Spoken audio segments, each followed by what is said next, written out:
फाहियान का भारत भ्रमण, समय से परे की यात्रा, साहस की कहानी और आत्मज्ञान की खोज है। फैक्सियन, जिन्हें फाहियान के नाम से भी जाना जाता है, यह एक प्राचीन चीनी बौद्ध भिक्षु है जिनका जन्म 337 ईसा पूर्व जिन राजवंश के दौरान हुआ था। 399 से लेकर 414 ईसा पूर्व तक की उनकी भारत यात्राएं बौद्ध धर्म के इतिहास में सबसे उल्लेखनीय यात्राओं में से एक है।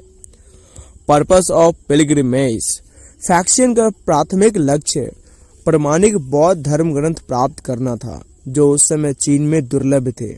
उन्होंने चीन में बौद्ध धर्म के अभ्यास को समृद्ध करने, उनकी सटीकता सुनिश्चित करने के लिए धर्म ग्रंथों की प्रतियां वापस लाने की मांग की।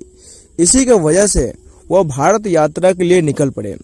द ग्रेट पिलग्रिमेज, उन्हें प्राकृतिक आपदाओं, डाकुओं और कठोर मौसम की स्थिति सहित कई कठिनाइयों का सामना करना पड़ा। फैक्सियन ने साथी भिक्षुओं के एक छोटे समूह के साथ चांगान से अपनी यात्रा शुरू की। तीर्थ यात्रा 25,000 किलोमीटर से अधिक की दूरी तय करती हुई उन्हें दुर्गम इलाकों में से होते हुए रेगिस्तान के पार और विविध संस्कृतियों और भाषाओं वाले क्षेत्र में ले गई। ट्रैवल इन इंडिया, फैक्सियन की तीर्थ यात्रा उन्हें वाराणसी, बोधगया, नालंदा और अजंता गुफाओं जैसे पवित्र बौद्ध स्थलों पर ले गई। उन्होंने भारत में कई वर्ष बिताए, शिक्षा ग्रहण की, बौद्ध धर्म का अभ्यास किया और धर्म ग्रंथों का संग्रहण किया। फैक्सियन ने अपनी यात्रा वृत्तांत में भारतीय समाज, धार्मिक प्रथाओं और मठवासी जीवन के बारे में अपनी टिप्पणियों का दस्तावेजीकरण किया। कलेक्शन ऑफ बुद्धिस्ट टेक्स्ट्स, फैक्सियन ने विनय सूत्र और टिप्पणियों से सहित बौद्ध धर्म ग्रंथों का एक व्यापक पुस्तकालय एकत्रित किया। उन्होंने भारत और चीन के बीच बौद्ध ज्ञान और प्रथाओं के आदान प्रदान में योगदान दिया।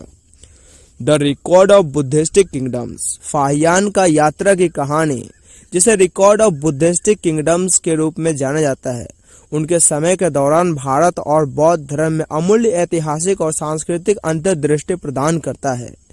इसे भारत और उनकी बौद्ध विरासत के सबसे पुराने और सबसे विस्तृत विवरणों में से एक माना जाता है।